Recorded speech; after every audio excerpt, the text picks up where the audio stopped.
दे रहा होगा 305 रुपया एमआरपी लिखी हुई है और ये आजमगढ़ की मंडी से मुझे मिला है मात्र 8 रुपए का।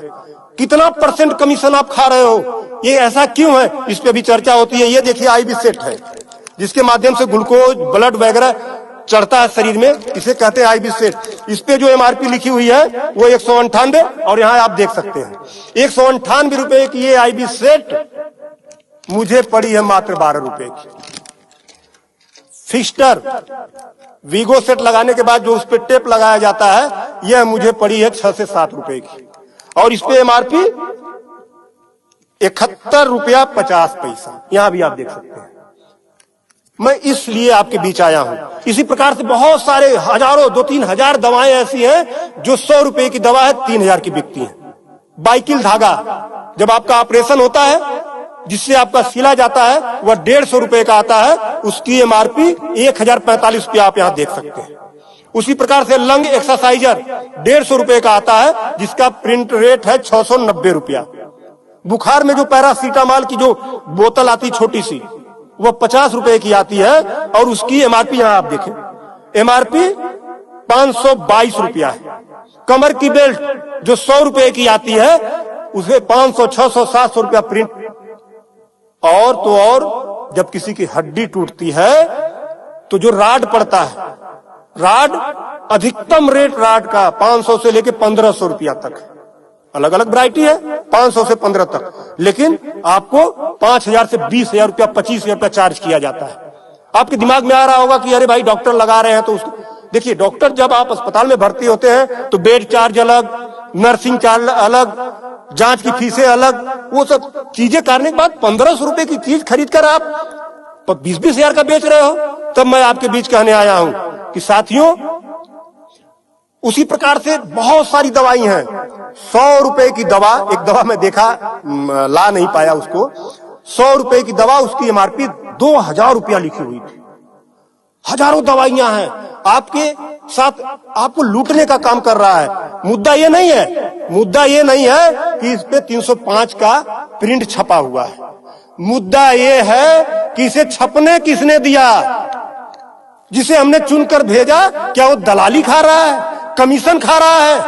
8 रुपए की चीज 305 रुपए का प्रिंट वो छपने क्यों दे रहा है? ये चोरी से थोड़ा ना बिक रही है, खुलेआम बिक रही है। तो ये जिम्मेदारी सरकार की है। इसीलिए मैं कह रहा हूं कि आइए, और ये मुद्दा किसी सपा, भाजपा, कांग्रेस किसी नेता का थोड़ा ना है, ये भारत के 140 करोड़ जनता से जुड़ा हुआ मुद्दा है। आपको आगे आना होगा और आगे आने के लिए आपको इस वीडियो को अधिक से अधिक शेयर करवाना होगा, अधिक से अधिक लोगों को बताना होगा। इसलिए नहीं कि मेरा ये प्रचार हो जाएगा, ऐसा कुछ नहीं है। इस मुहिम को जब ये वीडियो शेयर होंगे, सोशल मीडिया एक ऐसा प्लेटफॉर्म है जिससे सरकारें हिल जाती हैं। आज मैं इस चीज को लेकर आया हूं, ये जनता से जुड़ा हुआ मुद्दा है। जब आप मेरी इस बात को, जनता की इस आवाज को अपने इलेक्ट्रॉनिक गैजेट्स के माध्यम से आगे बढ़ाने का काम करेंगे, निश्चित रूप से सरकारें डरेंगी। और मैं तो कहता हूं सरकारों को जनता से डरना चाहिए, जनता को सरकारों से नहीं डरना चाहिए। तब मैं आपके बीच कहने आया हूं कि आइए मेरे इस मुहिम को आगे बढ़ाएं।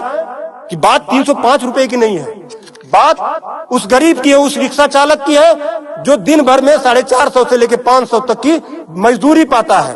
अगर उसकी तबीयत खराब हुई, वो बेहोश हो गया, उसके घर वाले किसी उसको अस्पताल लेकर जाते हैं तो 305 रुपया वो अस्पताल केवल वीगो का चार्ज कर लेगा, फिक्स्टर का 71 रुपया चार्ज कर लेगा और आईबी सेट का चार्ज कर लेगा।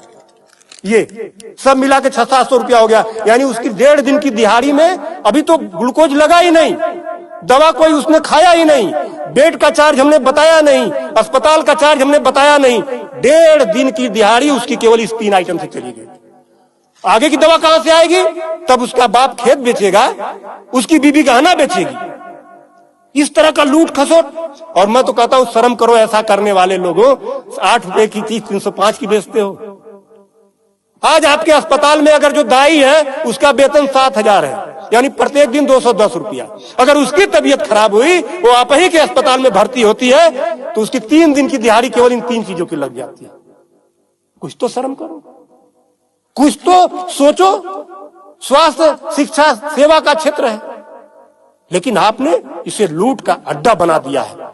सरकारों के मिली भगत से ऐसा हो रहा है। तो मेरा निवेदन है आप लोगों से कि इस वीडियो को अधिक से अधिक शेयर करें